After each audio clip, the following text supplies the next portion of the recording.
Frustrated by the System Runtime Module DLL blocking your PC's performance? I'm Sophie Chen, a Windows support engineer, and I'll walk you through the recovery of your runtime environment. To start fixing System Runtime Module manually, you can also consider the official maintenance toolkit for a more stable system state. This is the System Runtime Module, a critical system library for the modern .NET Runtime. It provides the foundational types and execution logic for managed Windows applications.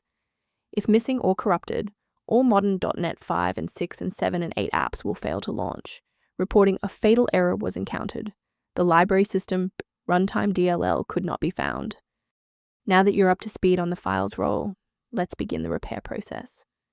To get back up and running, try reinstalling Microsoft.NET. Grab the official x86 and x64 Visual C++ packages from Microsoft and run them to restore the missing runtime component. Persistence of this error after a clean reinstall suggests that the issue may reside within the current user session's initialization.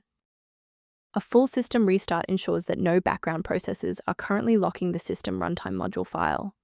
A fresh boot allows Windows to reinitialize its library map from a clean state. Take a second to bookmark this page, or hit the like button before restarting. That way, you can easily resume this guide once your system has finished rebooting.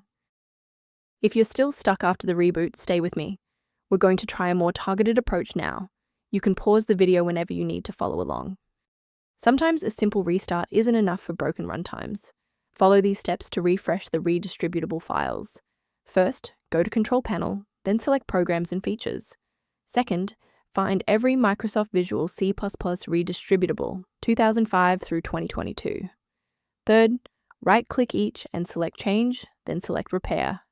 If that fails, download the latest all-in-one VC++ redistributable package from Microsoft's website. Please note that for DLL files with numbers, the number tells you which version to repair. For example, 120 equals 2013. For a clean and stable recovery, it's important to stay within verified developer ecosystems. Protect your digital life by ignoring unofficial download links for System Runtime Module DLL that could lead to identity theft or the loss of important files.